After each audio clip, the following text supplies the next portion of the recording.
अध्याय दुसरा. श्री गणेशाय नमः. कामना धरून जे भजती होय त्यांची मनोत्पूर्ती, तेसीच निष्काम भक्ताप्रती केवळ प्राप्ती होत असे. अक्कलकोटा माझारी राचप्पा मोदी यांच्या घरी बसली समर्थांची स्वारी. भक्त मंडळी वैशिष्ट साहेब कोणी कलकत्तेचा, येतो दुरुनी दर्शनाचा, पातला त्या दिवशी साचा, आदर त्याचा केला की त्या सवे एक पारसी आला होता दर्शनाशी. ते येण्यापूर्वी मंडळींशी महाराजांनी सुचविले, 3 खुर्च्या आणूनी बाहेरी, मांडा म्हणती एके हारी, दोघांशी बसवणी धोईवरी, तिसरी वर बसली आपण. पाहुणी समर्थांचे तेज, उभयंतांशी वाटले चोज. साहेबांनी प्रश्न केला सहज, आपण आला कुठूनी? स्वामींनी हास्यमुख करूनी उत्तर दिले त्या लागूनी, आम्ही कर्दळीवनातून प्रथमारंभी निघालो.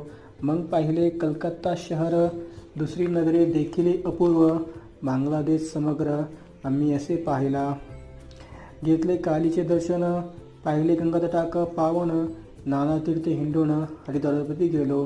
पुढे पाहिले केदारेश्वर, हिंडोले तीर्थ समग्र, अशी हजार नगरे आम्ही देखिली.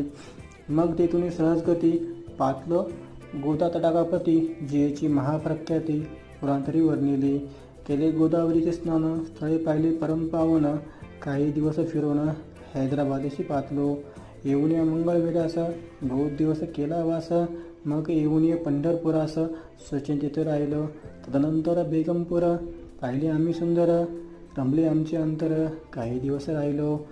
तेथून सचिन केवळ, मग पाहिले मोळ, देश हिंदूने सकल, सोलापुरी पातलो.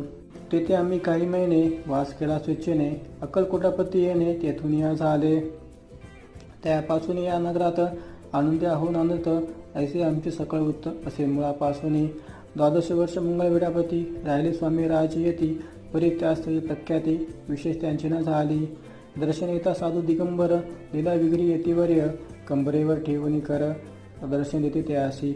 इथे श्री स्वामीचरित्र सारामृत, नाना पारखू कथा संमत, आनंद भक्त परिसोत, द्वितीय अध्याय गोढा. इथे श्री स्वामीचरित्र सारामृत द्वितीय